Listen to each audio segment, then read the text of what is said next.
Esses medicamentos, quando eles foram registrados, e isso aconteceu no mundo inteiro, eles foram registrados numa época em que as exigências para o registro de medicamentos eram exigências diferentes das que existem hoje. A ciência era outra, o nível de conhecimento que se tinha a respeito da utilização de medicamentos era outro, então o nível de exigência também para o registro era outro.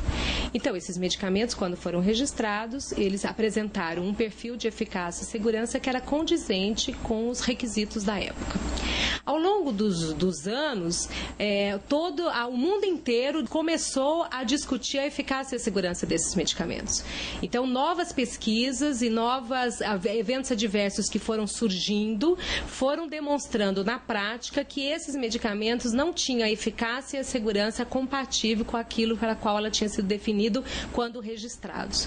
Então, desde 93 e passando pela década do ano 2000 inteira, a Anvisa promoveu e organizou vários debates, audiências e painéis onde se discutiu essa questão. E sempre houve uma nota dizendo dos problemas que esses medicamentos tinham. Então, sempre foram apontados os problemas. E essa discussão sempre foi feita em conjunto com a sociedade, principalmente com a sociedade de médicos, né? A Sociedade Brasileira de Endocrinologia e outros representantes da sociedade médica que participaram desse debate ao longo desses anos. E as conclusões que se chegaram sempre foram de que, apesar de não haver pesquisa suficiente, ensaio, trabalhos científicos robustos, consistentes para dar segurança para o uso desses produtos, apesar de reconhecer isso, né, a Anvisa tomou decisões anteriores em conjunto e ouvindo essas entidades de que a prática clínica já seria o suficiente para garantir a utilização desses medicamentos e que bastava o maior controle desses produtos.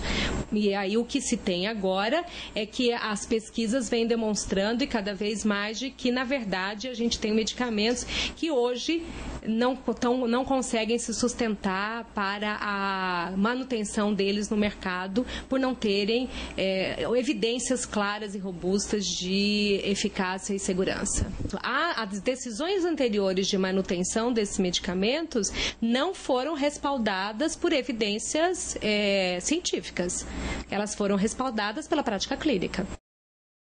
Esses são medicamentos controlados, né? Esses medicamentos, tanto a anfepramona, o femproporex e o mazindol, quanto a sibutramina, são medicamentos que precisam de prescrição médica.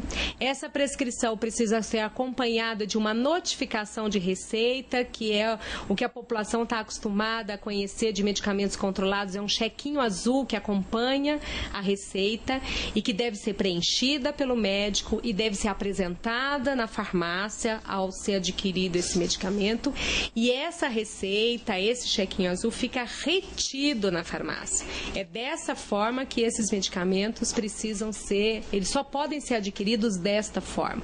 Esse controle existe, a Anvisa hoje inclusive tem um sistema eletrônico que faz o acompanhamento no mercado, nas drogarias e farmácias, a respeito desses medicamentos controlados, portanto, o controle desses medicamentos, ele já existe, eles são controlados, né? Eles só podem ser utilizados sob prescrição médica. Nós estamos falando de medicamentos e de situações desses medicamentos que estão sob prescrição. Quando eles são indicados, mesmo bem indicados, este problema que é inerente do medicamento, ele não diz respeito a um problema de falta de controle de prescrição. Mas mesmo quando bem indicado, né, o medicamento pode aumentar o risco para este paciente.